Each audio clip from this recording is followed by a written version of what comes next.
Sir नमस्कार, welcome to career रेडुनेस्ट। और दोस्तों इस वीडियो में हम बात करने वाले हैं आज शेखावाटी यूनिवर्सिटी का जो सेमेस्टर सेकंड है, यानी कि सेशन 2026 में जो अब स्टूडेंट एग्ज़ाम देकर फर्स्ट सेमेस्टर से सेकंड सेमेस्टर में आ गए हैं।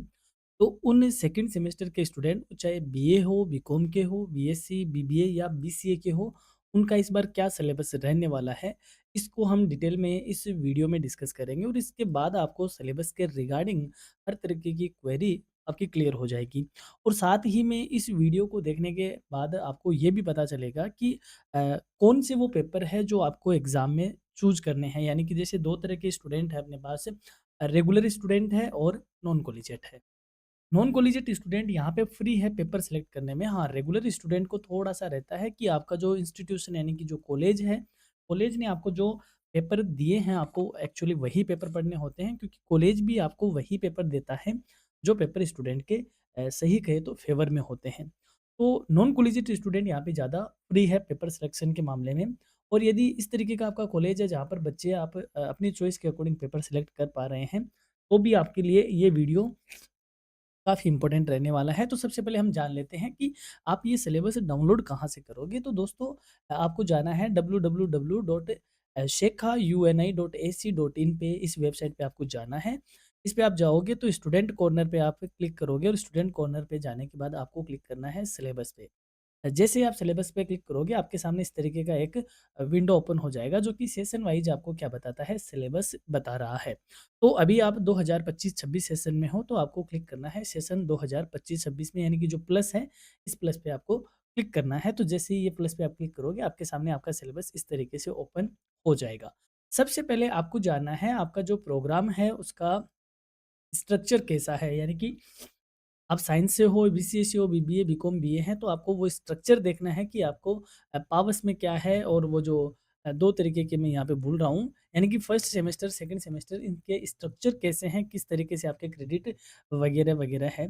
तो अभी मैं आपको सीधा शॉर्ट में लेके चल रहा हूँ कि इस बार सेमेस्टर सेकंड की बात करें तो वही आपके कितने पेपर हैं, तो वही आपके 4 अ, मेजर पेपर रहेंगे, माइनर पेपर होगा, वैल्यू एडेड है, एबिलिटी एनहांसमेंट है, स्किल एनहांसमेंट है और मल्टी डिसिप्लिनरी, यानी कि आपको 6 वैरायटी के पेपर आपको देखने को मिलेंगे। और वही मेजर आपके हैं एज़ यूजुअल 4 क्रेडिट का, माइनर है आपके 2 क्रेडिट का, वैल्यू एडेड है 2 क्रेडिट का, एईसीबी है 2 क्रेडिट का और एसईसी पेपर है वो होगा आपका 3 क्रेडिट का और एमडीसी पेपर है आपका 3 क्रेडिट। टोटल आपके जो क्रेडिट है वो कितना है, स्कोर हो जाएगा आपका 24। तो ये आपका सबसे पहले आपको ये जानना है, हमें अभी का ना, कि एक पावस है और दूसरा कौन-सा है, वसंत है। फर्स्ट सेमेस्टर पावस कहा है यूनिवर्सिटी ने और दूसरे को वसंत कहा है। तो आपका टोटल 24 क्रेडिट स्कोर का क्या है, आपका ये सेमेस्टर रहने वाला है। तो अब बात करते हैं एक-एक स्ट्रीम वाइज़। सबसे पहले बात करें तो फैकल्टी ऑफ साइंस की, तो जैसे आप देखते हो इधर आपके सब्जेक्ट आपको मिल जाते हैं और इसके जस्ट सामने आपको मिल जाता है आपके मेजर पेपर का सिलेबस।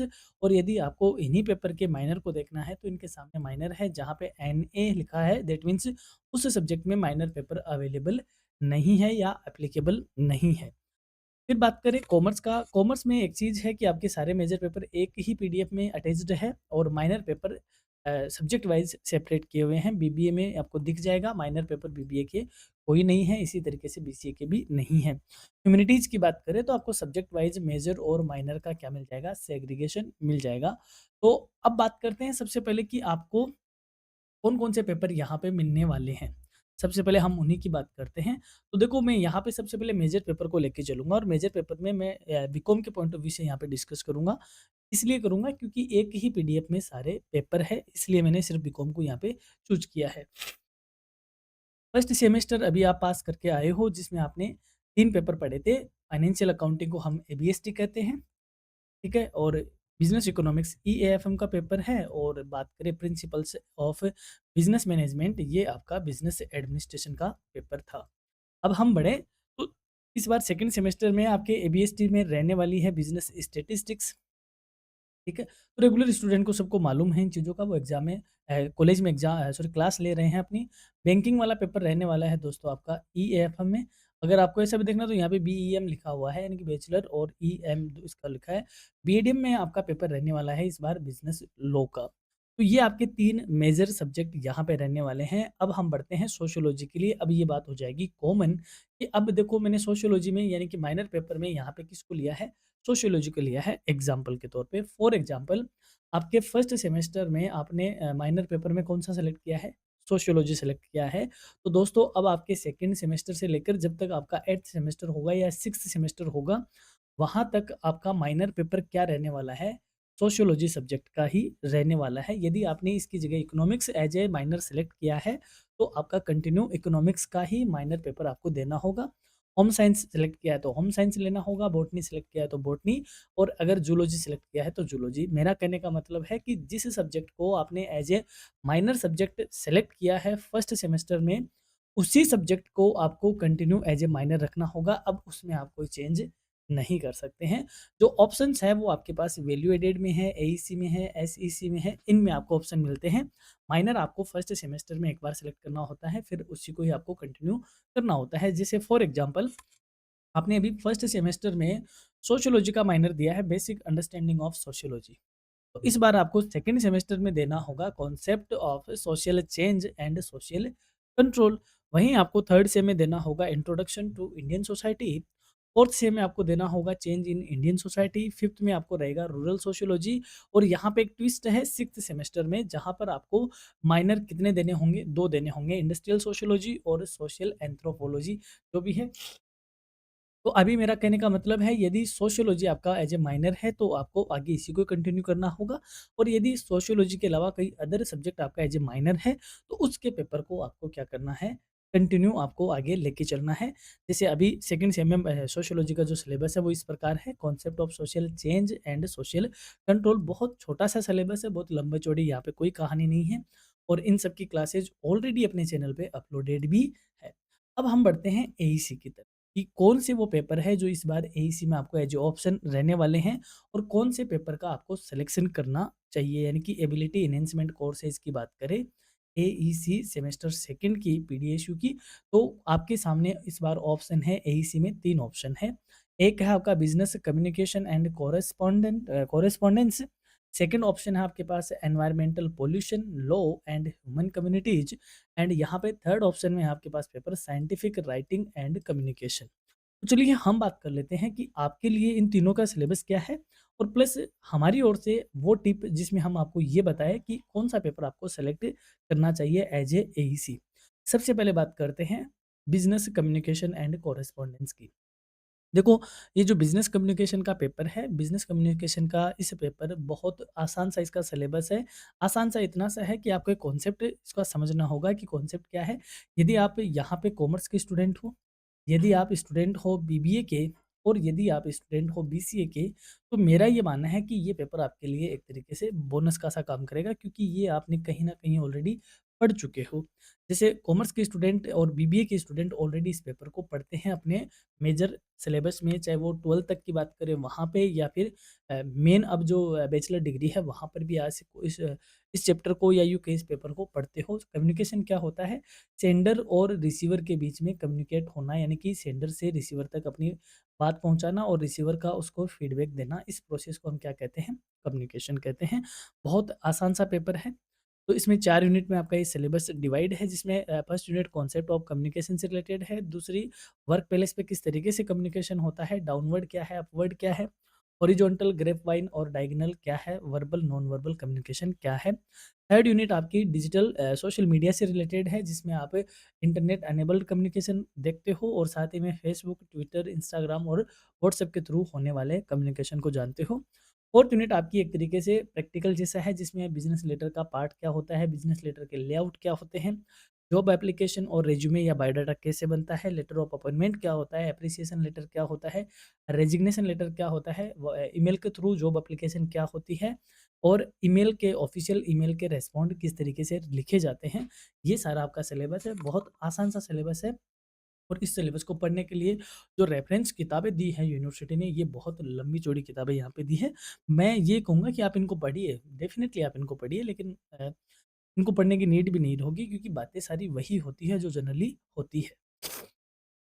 सेकंड इसमें बात करें एनवायरनमेंट पॉल्यूशन से रिलेटेड जो चैप्टर है या पेपर है, जिसका नाम है environmental pollution, law and human communities. ये पेपर आपको आसान तब लगेगा जब आपको कम्युनिकेशन का पेपर टिपिकल लग रहा हो, और उसके अलावा यदि आप स्टूडेंट हो जूलॉजी और बायोलॉजी के, तब आपको पेपर जो सेलेक्ट करना चाहिए ये एनवायरनमेंट पॉल्यूशन वाला करना चाहिए, क्योंकि वो कहीं न कहीं आपके मेजर स्ट्रीम से क्या करता है, लिंक करता है, रेफरेंस आपको उस वहाँ से मिलता है, तो ये पेपर आपके लिए आसान हो जाता है। एनवायरनमेंट पॉल्यूशन वाला 3 सेगमेंट में डिवाइड है, एक में हम पॉल्यूशन को बात करेंगे, एक में ह्यूमन की बात करेंगे, ह्यूमन कम्युनिटीज़ की बात करेंगे, और एक में लॉ की बात करेंगे। फर्स्ट यूनिट आपकी रिलेटेड है एनवायरमेंटल पॉल्यूशन से, जिसमें हम क्यों होता है एनवायरमेंट पॉल्यूशन और क्या इसके इफेक्ट और कंट्रोल हो सकते हैं। Air pollution, water pollution, soil, chemical और नॉइज़ पॉल्यूशन के आपको अलग-अलग देखने हैं इसके टाइप्स। न्यूक्लियर हैज़र्ड्स क्या है? ह्यूमन हेल्थ पे उनका किस प्रकार से रिस्क है? इसके अलावा सॉलिड वेस्ट मैनेजमेंट यानी कि जो ठोस कचरा है उसका किस तरीके से प्रबंधन हो सकता है? ये आपकी फर्स्ट यूनिट का चैप्टर होगा या टॉपिक्स होंगे। सेकंड यूनिट में बात करें तो एनवायरमेंटल पॉलिसीज़ क्या है और प्रैक्टिसेस क्या है, यानी कि ओज़ोन लेयर का डिप्लेशन हो रहा है, क्लाइमेट चेंज हो रही है, ग्लोबल वार्मिंग हो रही है, एसिड रेन वगैरह होती है, एग्रीकल्चर पे इन सब के क्या इम्पैक्ट होते हैं, ये सब आपको देखना है। इसके अलावा एनवायरमेंटल लॉज़ है, जो अलग-अलग लॉ बने हुए हैं, उन सबको आपको यहाँ पे पढ़ना होगा। थर्ड यूनिट आपकी रिलेटेड है ह्यूमन कम्युनिटीज़ और एनवायरनमेंट से, जिसमें कई तरीके के मूवमेंट्स आपको देखने को मिलते हैं।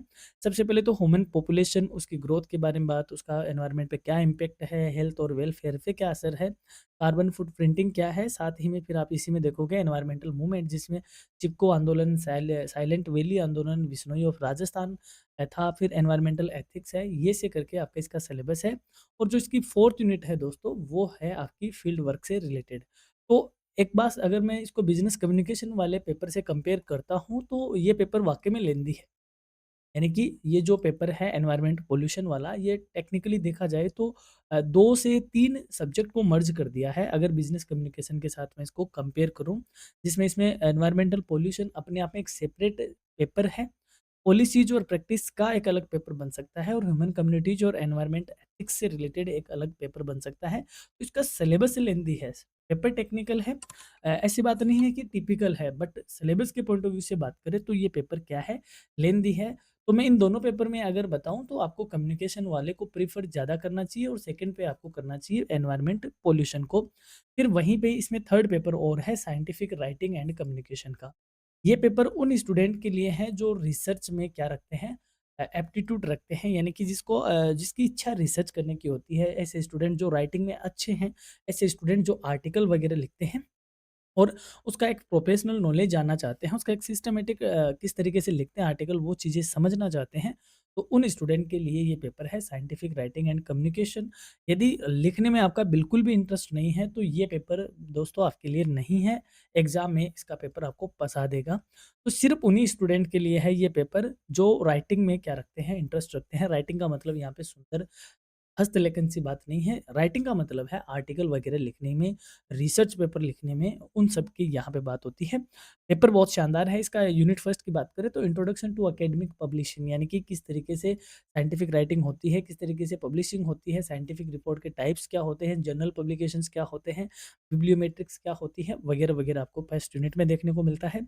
सेकंड यूनिट आपकी रिलेटेड है structure and format of scientific article first, यानी कि साइंटिफिक आर्टिकल कैसे लिखे, इसी चीज़ को 2 यूनिट में डिवाइड किया हुआ है। किस तरीके से उसका मैन्युस्क्रिप्ट बनाई जाती है, रिव्यू प्रोसेस क्या होती है, पब्लिकेशन प्रोसेस क्या होती है, ड्राफ्ट कैसे होते हैं, वो सारी चीज़ें आप 2 फर्स्ट और सेकंड सेकंड और थर्ड यूनिट में जानोगे। वहीं फोर्थ यूनिट आपकी प्लेजरिज्म और साइंटिफिक मिसकंडक्ट से रिलेटेड है, और साइंटिफिक कम्युनिकेशन से रिलेटेड है।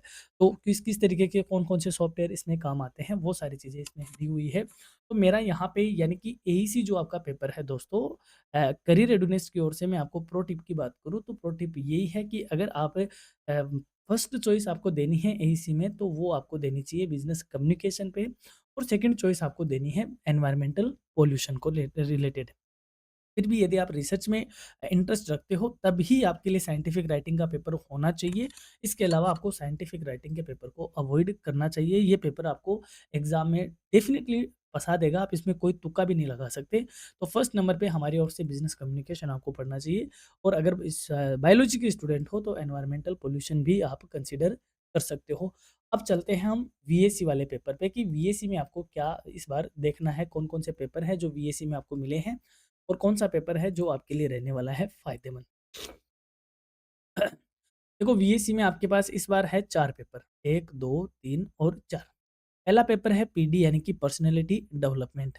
सेकंड पेपर आपको ऑप्शन में मिलता है स्वच्छ भारत और थर्ड पेपर है psychology for everyday living and fourth paper आपका अगर नेशनल कैडेट कोड यानी कि एनसीसी से रिलेटेड 4 तरह के यहाँ पे आपको ऑप्शन दिए गए हैं वैल्यू एडेड में। तो एक-एक को हम यहाँ पे डिस्कस कर लेते हैं। सबसे पहले बात करते हैं पर्सनैलिटी डेवलपमेंट की। देखो बहुत अच्छा वाला पेपर है। ये पेपर आपको रिलेट करता है जब आप अगले सेमेस्टर में जाओगे तो वहाँ पर इसका रिलेशन आपको देखने को मिलेगा। वहाँ भी इस तरीके का एक पेपर आपको मिलेगा लीडरशिप एंड पर्सनैलिटी डेवलपमेंट के नाम से। तो ये पेपर आपको थोड़ा-सा अच्छा पेपर है, देखते हैं। यूनिट फर्स्ट की बात करें तो इंट्रोडक्शन टू पर्सनैलिटी डेवलपमेंट यानी कि इसमें पर्सनैलिटी क्या है, उसका डेवलपमेंट की बात करें तो उनसे रिलेटेड आपकी फर्स्ट यूनिट है कि कॉन्सेप्ट ऑफ पर्सनैलिटी क्या है, डायमेंशंस ऑफ पर्सनैलिटी क्या है, थ्योरीज़ कौन-कौन सी है, फ्राइड और एरिक्सन की थ्योरीज़ क्या है, concept of success and failure क्या है, सक्सेस क्या है, सॉफ्ट क्या है, फैक्टर्स रिस्पॉन्सिबल फॉर सक्सेस वो सारी चीज़ें हैं यानी कि मोटिवेशन जैसा ये चैप्टर आपको दिख रहा है। सेकंड यूनिट की बात करें तो एटीट्यूड एंड मोटिवेशन से रिलेटेड आपकी सेकंड यूनिट है। और थर्ड यूनिट की बात करें तो सेल्फ एस्टीम से रिलेटेड है और फोर्थ यूनिट की बात करें तो other aspects of personality development जिसमें body language, problem solving concept होते हैं, डिसीजन मेकिंग स्किल्स होती है, गुड मैनर्स एंड एटिकेट्स होते हैं। यानी कहने का मतलब जनरल स्टडी जैसा ये पेपर है। यदि आप एक बार इसकी क्लास देखते हो तो आपको ये पेपर सारा का सारा समझ में आ जाता है। Personality development. अब हम उससे पहले इसको आपको टिप दें उससे पहले हम स्वच्छ भारत की ओर चल लेते हैं। देखो मेरा ये मानना है अभी आप जो किस में पढ़ रहे हो एनईपी में पढ़ रहे हो। मल्टीपल आपके पास 8-8 पेपर है। कोविड में आप लोगों की स्कूलिंग हुई है, तो कहीं न कहीं आपको पढ़ने में भी ज़ोर आता है।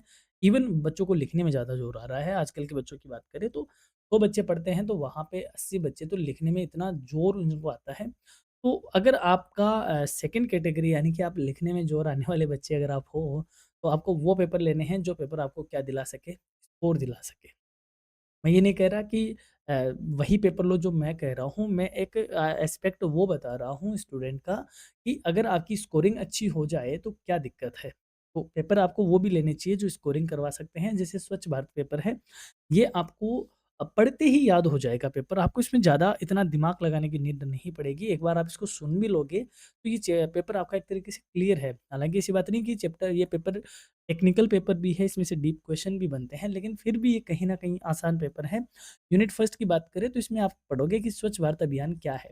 आप जो भी अगर शहर वाले बच्चे हो तो आप सुबह उठते हो तो आप सुनते हो कि घर से वो एक गाड़ी निकलती है नगर पालिका वाले की घर गाड़ी वाला आया घर से कचरा निकाल। तो ये एक तरीके से वही पेपर है जो हम एक तरीके से रोज़ देखते हैं और इस पेपर का आपके सिलेबस में होने का कारण भी यही है कि एक सिविक सेंस अपने में डेवलप हो उसके रिगार्डिंग ये पेपर आपके लिए रखा है सिलेबस में। तो पहली यूनिट स्वच्छ भारत अभियान क्या है वो इसमें बताया गया है, हाइजीन क्या है, सैनिटेशन क्या है, सस्टेनेबल वेस्ट मैनेजमेंट क्या है। सेकंड यूनिट में है कि स्वच्छ भारत अभियान जो रूरल है यानी कि जो ग्रामीण है, उसके इंडिकेटर्स क्या है, ओडीएफ क्या है, ओडीएफ प्लस मॉडल क्या है और 2014 से लेके 2022 तक इसने क्या सैनिटेशन में कवरेज किया है, वो सारी चीज़। थर्ड यूनिट आपकी रिलेटेड है स्वच्छ भारत अर्बन यानी कि शहरी स्वच्छ स्वच्छ भारत अभियान की बात इसमें की गई है और फोर्थ यूनिट आपकी रिलेटेड है क्या प्रोस्पेक्ट्स है और इसके आगे चैलेंजेस क्या है। तो वो सारी चीज़ें स्वच्छ भारत ये जो पेपर है इसमें आपको देखने को मिलेगी।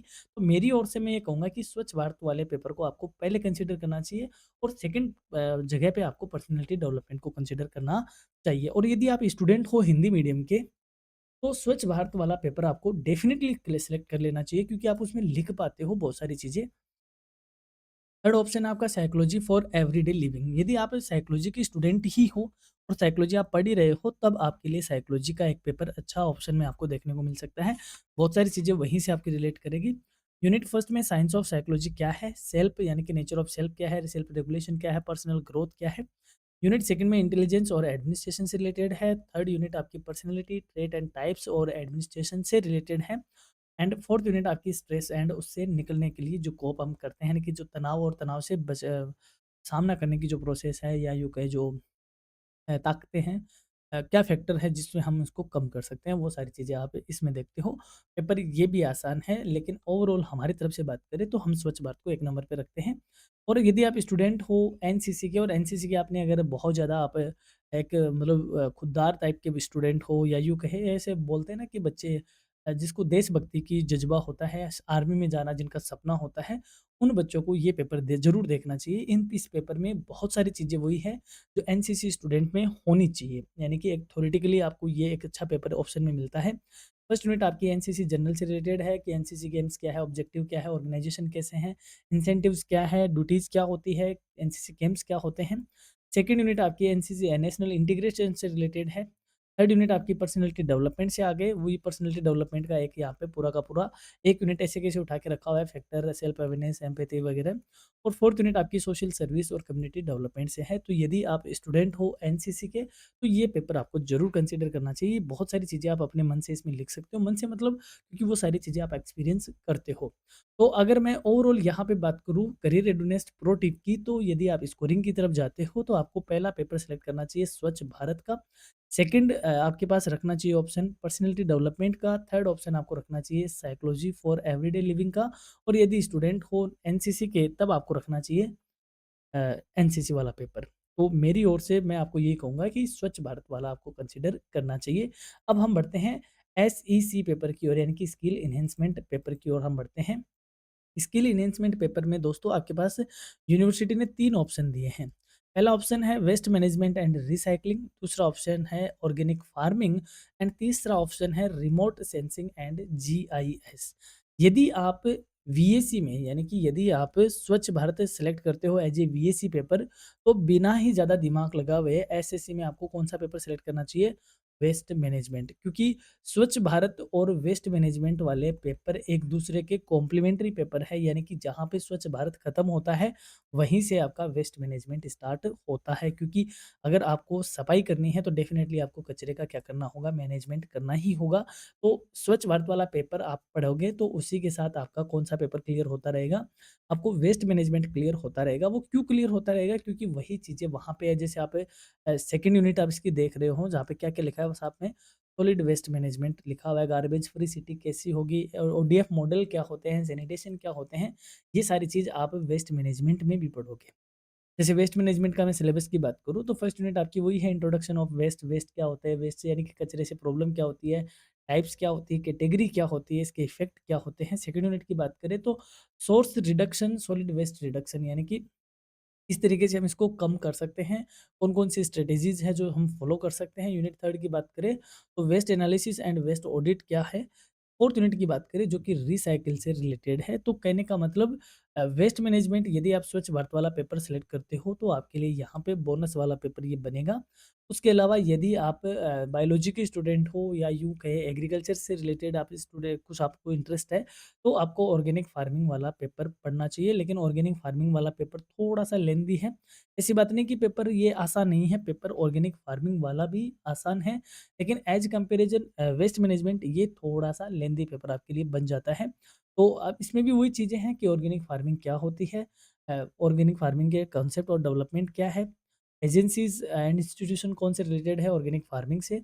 और सेकंड यूनिट की बात करें तो ऑर्गेनिक प्लांट और न्यूट्रिशन मैनेजमेंट किस तरीके से होता है? थर्ड यूनिट आपकी रिलेटेड है ऑर्गेनिक प्लांट प्रोटेक्शन से एंड फोर्थ यूनिट आपकी रिलेटेड है फार्म इकोनॉमी से।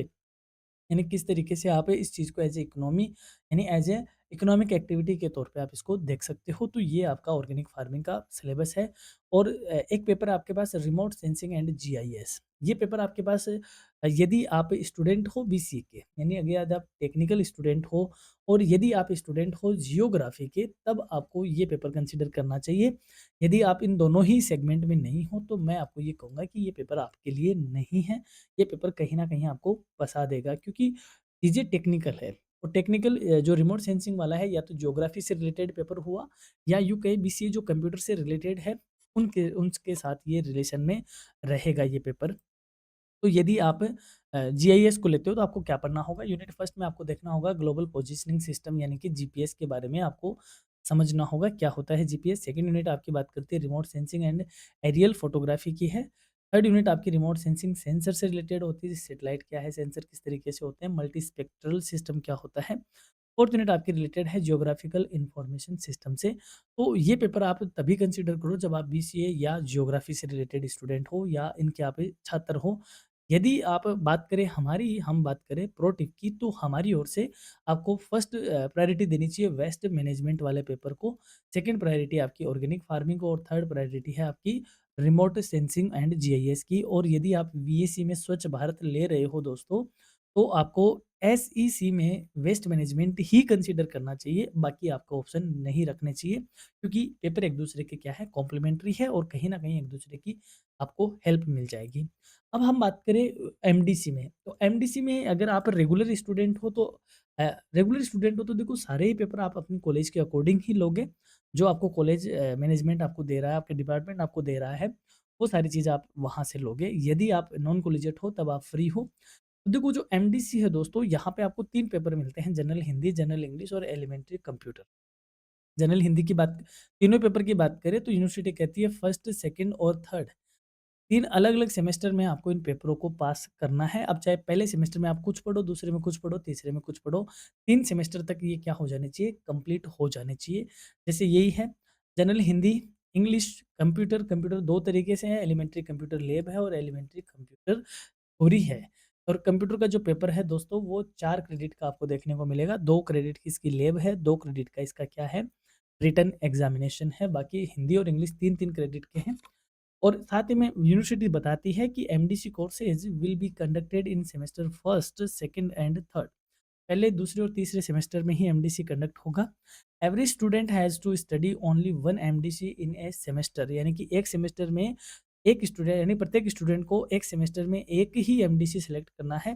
ठीक है, it will depend on the student which course title ही और सी सेलेक्ट, यानी कि और ये डिपेंड करेगा कि वह अपने सेमेस्टर में कौन से को सेलेक्ट कर रहा है। और the colleges will allot the respective subjects to the student as per their system, यानी कि चाहे तो कॉलेज अपने अकॉर्डिंग बच्चों को अलॉट कर दे या बच्चा अपने अकॉर्डिंग सेलेक्ट कर ले। कहने का मतलब है, यदि आपने अभी फर्स्ट सेम में फॉर एग्जांपल हिंदी का पेपर आपने पास कर लिया है, तो अभी आपके पास सिर्फ 2 ही ऑप्शन होंगे, इंग्लिश और कंप्यूटर। और यदि मान लेते हैं सेकंड सेमेस्टर में आपने किसको देख देख लिया, चूज़ कर लिया, इंग्लिश को चूज़ कर लिया, तो थर्ड सेम में आपके पास बाय डिफ़ॉल्ट ही क्या बचेगा, केवल और केवल कंप्यूटर ही बचेगा, बाकी 2 ऑप्शन आपके पास हाइलाइट ही नहीं होंगे। तो ये इनके सिलेबस की अगर हम बात भी करें तो आपको पता ही है, हिंदी में आपको देखो, हिंदी के सिलेबस की बात करें तो गद्य भाग है यूनिट फर्स्ट में, जिसमें महादेवी वर्मा है, सरदार पूर्ण सिंह है और शरद जोशी जी की कविताएँ हैं। पद्य भाग की बात करें तो रहीम की ग्रंथावली है, मैथिली शरण गुप्त की रचनाएँ हैं। इकाई थर्ड की बात करें तो व्याकरण से रिलेटेड है, शब्द निर्माण, उपसर्ग, प्रत्यय, संधि और समास है। साथ ही में पद के प्रकार की बात करें तो संज्ञा, सर्वनाम, विश्लेषण, क्रिया विशेषण और समरी लिखना है, वो सारा यूनिट थर्ड है। यूनिट फोर्थ आपकी ऑफिशियल रिलेटेड लेटर से रिलेटेड यूनिट है। वहीं बात करें हम इंग्लिश की, तो इंग्लिश का आपका सिलेबस कुछ इस प्रकार का है। यूनिट फर्स्ट में आपको वोकेबलरी एंड ट्रांसलेशन देखने को मिलेगा। सेकंड यूनिट आपकी ग्रामर से रिलेटेड है, थर्ड यूनिट कॉन्फ्रेंस से रिलेटेड है एंड फोर्थ यूनिट आपकी कंपोजिशनल स्किल्स है, यानी कि जो हिंदी वाला सेगमेंट है वैसा का वैसा इंग्लिश में आपको देखने को मिलेगा। वहीं बात करें कंप्यूटर की, तो कंप्यूटर का सिलेबस लिटरली लेंथी सिलेबस है और इस बार यूनिवर्सिटी ने बहुत मजाक किया है कंप्यूटर के पेपर में। मजाक ऐसा किया है कि जैसे ये आपको एक लाइन देखने को मिल रही है, इंट्रोडक्शन टू प्रोग्रामिंग लैंग्वेजेज, बस इतनी सी लाइन से ही, यानी कि आपका जो कंप्यूटर का पेपर है एमसीक्यूज बेस हुआ है, 100 क्वेश्चन उसमें आए हैं। सिर्फ इस लाइन से यूनिवर्सिटी ने एक पेपर में कितने क्वेश्चन पूछे हैं, 30 क्वेश्चन पूछे हैं। तो मैं ये कहूँ 30% सिलेबस सिर्फ और सिर्फ इंट्रोडक्शन टू प्रोग्रामिंग लैंग्वेज से रिलेटेड यूनिवर्सिटी ने उठा के दे दिए।